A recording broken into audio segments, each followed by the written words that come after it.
Di Selandia Baru kemarin ada seorang Muslim yang memiliki 3.500 sapi perah. Sapinya di Selandia Baru, di dekat Kutub Selatan, diperah di sana. Tapi itu rezeki beragam hamba Allah di seluruh dunia. Diperah, diproses, jadikan susu, terbang menuju ke pemilik rezekinya masing-masing. Ada yang di Amerika, di Inggris, di Cina, ada yang di Indonesia. Dia datang. Dari sana datang, bawa ke supermarket, minimarket, nanti akan dibeli oleh yang calon pemilik rezekinya. Dibeli, dibawa ke dapur, dimasukkan botol, kocek-kocek, nganter, masuk, sapinya di Selandia Baru. Ribuan kilometer tembus ke sini. Itu siapa yang akan minum susu 3.500 kali 10 liter? Sedang di sana bayi hanya sedikit. Penduduknya saja hanya 4,5 juta. Sapinya lebih banyak daripada penduduknya. Karena ada hamba-hamba Allah yang ibunya tidak punya air susu. Jadi hadirin, sampai detik ini nih saya sudah 56 tahun lebih hidup di dunia ini. Tercukupi itu. Nutrisi untuk tumbuh rambut, nutrisi untuk tulang supaya tidak rapuh, oksigen keperluan sel-sel tubuh saya. Saya tidak tahu ini sel saya perlu apa saja, tapi cukup. Sel perlu nutrisi, kita perlu zat besi, kita perlu karena banyak radikal bebas, kita perlu SOD, antioksidan, cukup nih tubuh memproduksi tanpa kita tahu, benar. Dan ini bukan sedikit keperluan tubuh kita ini, keperluan oksigen kita banyak. Saudara bernapas mengeluarkan karbon dioksida, saya memerlukan oksigen, tapi yang masuk ke sini oksigen, walaupun masif. Dari sana sini karbon dioksida, artinya keperluan ini dicukupi oleh Allah. Jadi kita jangan cemas dengan keperluan kita, tapi cemaslah kepatuhan kita kepada Allah nih. Seperti sholat barusan, apakah sudah maksimal belum? Kita lebih maksimal rapat mencari uang daripada maksimal ingin sholat khusyuk. Kita lebih sibuk membaca WA daripada membaca Quran, ingin paham, ingin bisa mengamalkan. Benar? Apa yang Allah sukai, yang diperintahkan nyaris tidak kita pedulikan. Tapi apa yang sudah Allah janjikan, malah itu yang kita perjuangkan. Salah alamat. Makanya tenang hadirin. Bisa dibuka ini. Saya memerlukan angin. Alhamdulillah. Bukan tidak boleh kita menyempurnakan ikhtiar. Jangan disamakan janin dengan sekarang, karena janin kita tidak bisa keluar. Kita juga tidak bisa membedakan waktu, tidak boleh menyamakan sekarang dengan waktu kita bayi. Misalkan adik sekarang telentang di sana, mungkin yang datang bukan susu, yang disiram pakai air seember. Karena sudah Allah lengkapi dengan kaki, tangan. Ini adik-adik usia berapa, Dek? Boleh agak berdiri sedikit? Saya ingin tanya. Berapa tahun usianya? 12 tahun. 12 tahun. Alhamdulillah. Makan terus? Alhamdulillah. Makan minum? Alhamdulillah. Berpakaian? Alhamdulillah. Rezeki ada terus? Ada terus. Apakah pernah memikirkan rezeki yang akan datang? Enggak pernah. Bagus ya. Nggak pernah mikirkan, ada terus nih hadirin. Apakah tahu bahwa dunia ini sedang mengalami kesulitan ekonomi? Enggak pernah. Tahu. Sekarang tingkat perekonomian sedang turun. Apa yang kepikir? Enggak ada. Ada yang pikir bagus ya, jernih sekali ya. Globalisasi di dunia ini sekarang cukup rezekinya. Apakah kita harus begini terus seumur-umur? Nanti ditambah ilmunya oleh Allah, disekolahkan, dikasih wawasan, tanggung jawab kita menjadi lebih besar.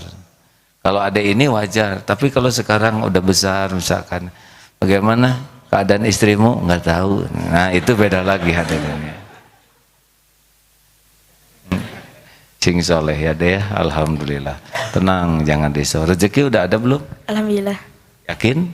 Sampai kapan? Nggak tahu. Sampai meninggal ada rezekinya. Jangan takut ya. Sudah punya istri belum? Belum. Apakah cemas memikirkan calon mempelai gitu? Nggak. Aduh, enaknya hidup ya.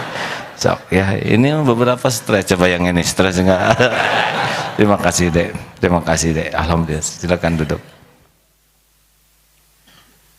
Nanti ketika SMA sudah ditambah ilmunya. Ketika sudah selesai kuliah sudah beda lagi tuntutan dari Allah. Tapi tetap saja ilmu yang kita miliki itu ujungnya hanya dua. Satu, membersihkan hati. Dua, menambah amal. Karena Allah Subhanahu wa taala yang zuru ila qulubikum wa a'malikum. Jadi kita kuliah itu agar makin bersih hatinya. Tauhidnya makin bagus, bersih dari musyrik, bersih dari munafik, bersih dari fasik, dan agar produktif kita menjadi orang yang berbuat baik lebih banyak lagi. Kan prinsipnya kita bertambah ilmu, sekolah, kuliah tuh supaya tambah produktif kebaikan kita. Khairun nas anfa'uhum linnas. Sedangkan apa yang akan kita dapatkan tidak usah risau, karena itu sudah ada dalam janji Allah.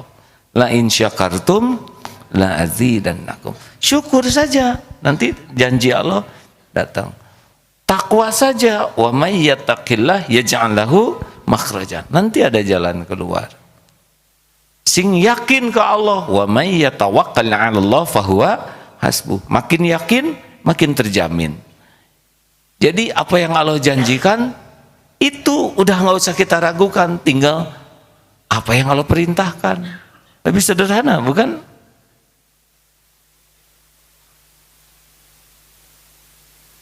Ikhris ala ma yanfa'uk wasta'in billah wala ta'zaz. Bersungguh-sungguhlah dengan apa yang manfaat bagimu dan mintalah tolong kepada Allah dan jangan lemah. Jadi kita harus sungguh-sungguh, tapi minta tolong ke Allah karena tidak akan terjadi kecuali dengan izin Allah semata. Udah, jangan risau masalah jodoh ya. Dek, bagaimana? Tenang ya. Pertama, belum tentu panjang umur kita ini. Mending patuh saja. Ingin jodoh terbaik, jadi aja lelaki terbaik ya. Allah kan tahu. Akhwat, jangan cemas masalah jodoh, tidak cemas juga belum ada jodohnya. Lebih baik cemaslah, tidak serius kepada Allah. Aduh, saya ngomong gini sambil hati itu gelisah karena mudah bicara itu ya, tapi untuk mempraktekannya perlu lebih gigih dibanding dengan bicara. Silakan. Al-Ankabut ayat 60, Toha 132. A'udzu billahi minasy syaithanir rajim. Wa ka'ayyim min dabbatin la tahmilu rizqaha Allahu yarzuquha. لا تحمل رزقها الله يرزقها وإياكم وهو السميع العليم.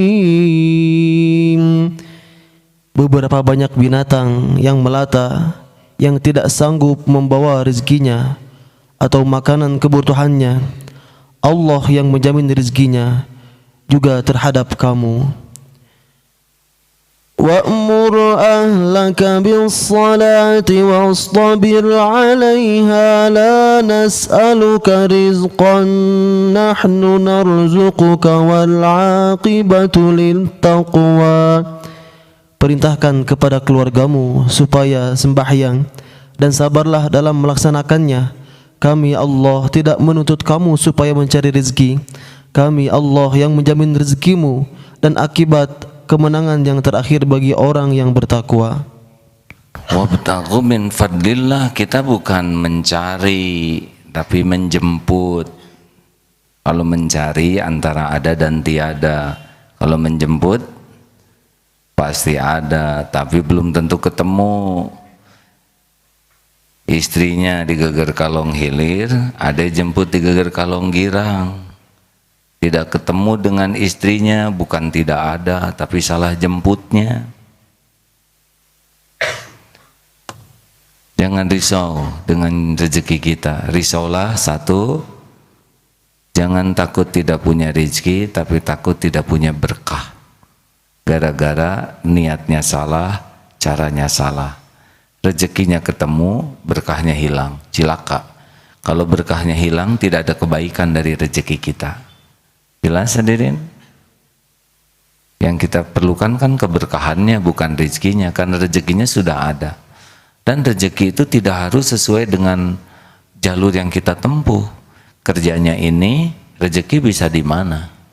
Tidak harus, beda rezeki dengan gaji. Kalau gaji dari kantor, jumlahnya tetap, waktunya. Tapi rezeki kan luas. Dari Allah lewat mana saja, diantaranya lewat gaji. Makanya jangan risau gaji kecil. Risaulah kalau tidak barokah. Gaji kecil, adek punya gaji tidak? Enggak. Punya gaji tidak? Tidak. Punya gaji tidak? Tidak. Ya, masih hidup. Punya gaji tidak? Ada.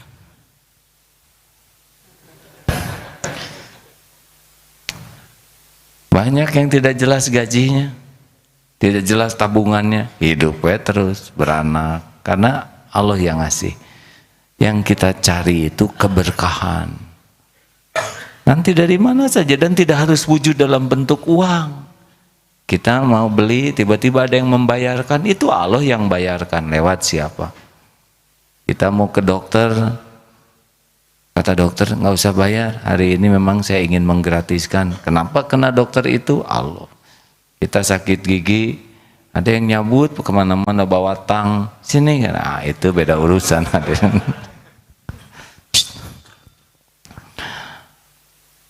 Oh ya, beli kendaraan tiba-tiba ada yang ngebayarin, ada punya hutang tiba-tiba yang ngutangin ke kita malah udah nggak usah dipikirkan, halal beres. Jadi tidak harus bentuknya sesuai dengan keinginan. Tiba-tiba anak dimudahkan urusan dapat beasiswa, itu sama hadirin. Jadi jangan ngatur Allah lah tentang rezeki mah, lempeng saja.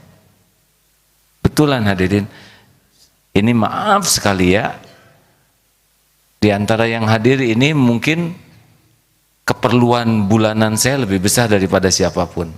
Alhamdulillah dititipi anak 11, kalah kan semua?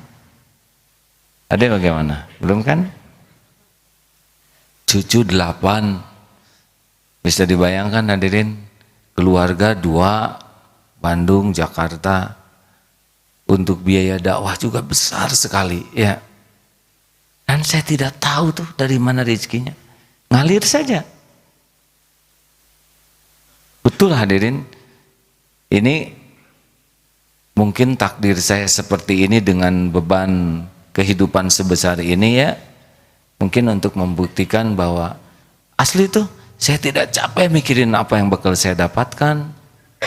Sibuk saja sekuat tenaga, patuh sekuat sebisanya dengan apa yang Allah perintahkan, walaupun jatuh bangun, itu cukup. Saya belajar dari kuda.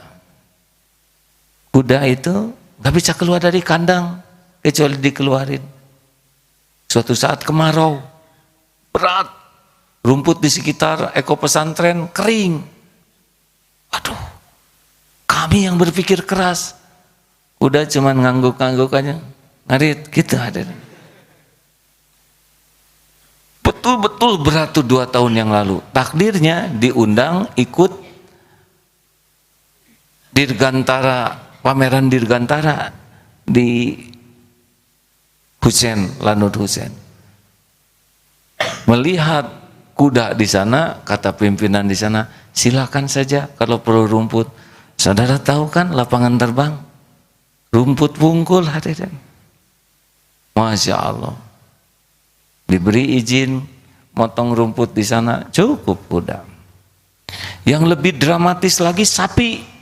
Di sini 35. Sapi di Selandia Baru yang milik Pak Reza Abdul Jabbar itu 3.500. Sedangkan rumput tumbuh hanya di musim panas. Musim dingin tidak tumbuh. Apa yang terjadi? Punya tanah 950 hektar dan itu harus dibagi-bagi. Mana yang untuk rumput, mana untuk jagung, mana untuk berbagai tumbuhan lainnya. Untuk apa? Karena pada waktu musim dingin rumput tidak tumbuh, ada jagung, ada salada dan berbagai. Maha suci Allah. Sapi mah nggak banyak mikir. Saya lihat bagaimana supaya rumput tumbuh, helikopter terbang ngasih pupuk. Datang traktor, Masya Allah, demi sapi.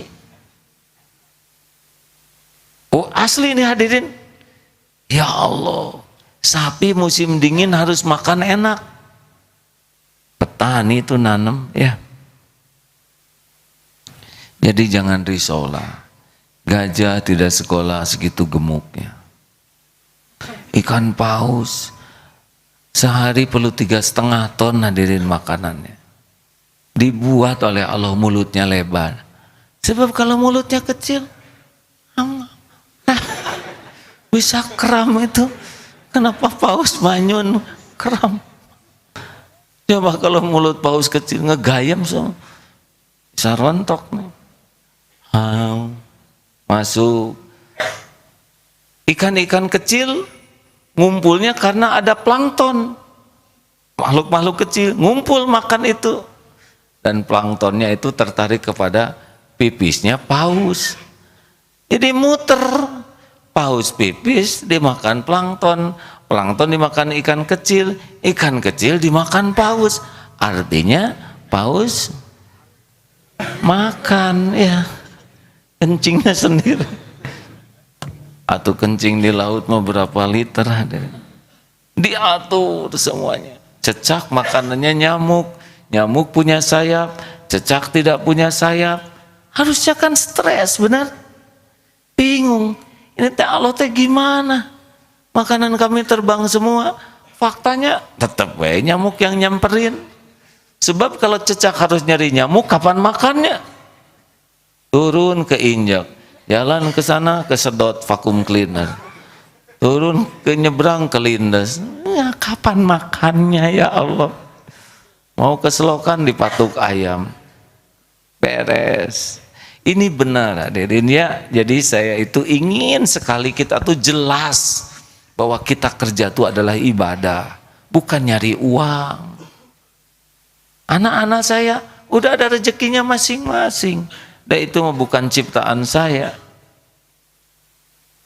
Masya Allah. Kalau ini udah yakin, tenang adanya, kita cari keberkahannya. Kalau udah dikasih, syukur. Kalau sedang ditahan, sabar. Kalau diambil, ridho. Lihat yang lain, tidak boleh iri. Begitu. Lihat yang kaya, jangan kagum. Itu juga milik Allah. Lihat yang miskin, jangan merendahkan.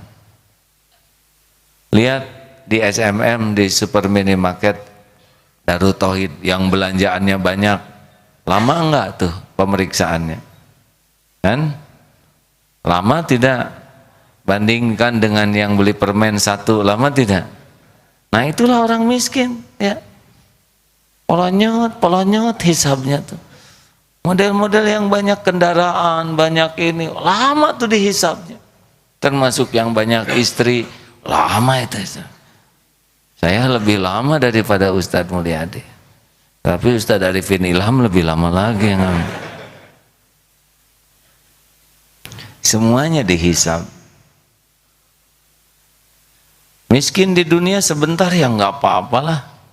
Yang penting ikhtiar. Betul? Dan nggak mungkin semuanya kaya.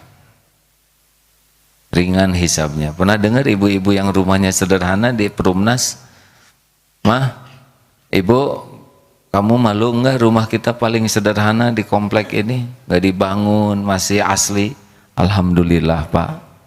Yang lain mah tidak punya rumah, kita punya rumah. Ya tapi paling sederhana.